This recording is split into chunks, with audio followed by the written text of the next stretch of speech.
The million-dollar question I get asked all the time is, can I subdivide my property? So if you want to know if you can subdivide your property, then stick around, because in this video, I'm going to share the exact steps that you need to take to figure out if you can subdivide your own property. Let's get into it.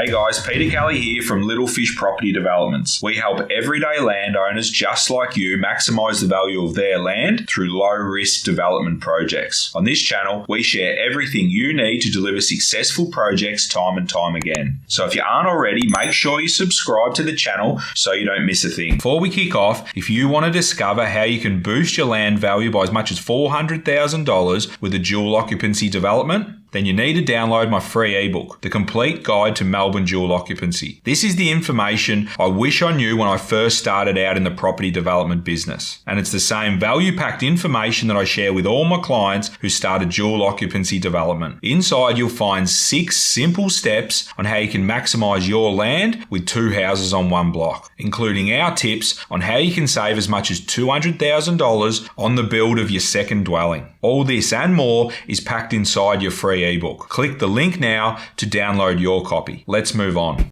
It's important to note that just because you can subdivide your property, it doesn't necessarily mean that you should. With that said, the focus of this video is on whether you can, not whether you should. Whether you can or not is going to depend on a number of factors, including your land size, if there is restrictive covenants on your title, neighbourhood precedents, and of course council and planning regulations such as overlays. First up, a good place to start is by looking for neighbourhood precedent and other recent and similar subdivision approvals in your immediate vicinity to your property. Genuine, relevant, and recent precedents would suggest that a similar outcome could be possible for your property. It's not a given, but it's a good start. Precedent should give you confidence moving into the next steps. Not to mention, if and when you submit your subdivision application, precedents could help it be looked upon more favourably. Next up, we need to look at zones and schedules. All subdivisions are governed by your local area's planning schemes, and all land is zoned for specific use. In Melbourne, land will typically fall under the general residential zone, the neighbourhood residential zone, the residential growth zone, or the low density residential zone. Each of these zones will then have schedules that apply to them. These schedules include further subdivision requirements that need to be adhered to. The general residential and neighbourhood residential zones are more common zones than you would find across Melbourne. Generally speaking, in these 2 zones, you will need less land to subdivide. The residential growth zone is a zone where growth is encouraged, meaning you have the ability to subdivide your block into smaller lots. And lastly, if your property is in the low density residential zone, you would require much larger blocks to subdivide, as a minimum permitted lot sizes will be much larger. Next, you need to consider overlays. You need to know if an overlay applies to your property. Overlays apply special controls over land such as protecting heritage integrity, significant vegetation, and managing flood areas. Not all land has an overlay, and some land may be affected by multiple overlays. It's these overlays, along with residential zoning and relevant schedules, that will ultimately determine if in fact you can subdivide your property. And if you can, they will clearly outline your subdivision restrictions and requirements. Now I want to share how you can find the required information about your own property. A simple, fast and free way is to jump onto the VicPlan website, which I'll drop a link to in the description. A quick search will give you everything you are looking for, including planning zones, relevant schedules, and overlays if there are any. From here, it's a matter of rolling the sleeves up and sinking the teeth into the listed zone, schedule, and overlay information that comes back. As you can see up the top here, you can download, print, or export the information to consume it however you like. Soon enough, you should be able to determine the likelihood of successfully subdividing your property. Finally, what I've detailed in this video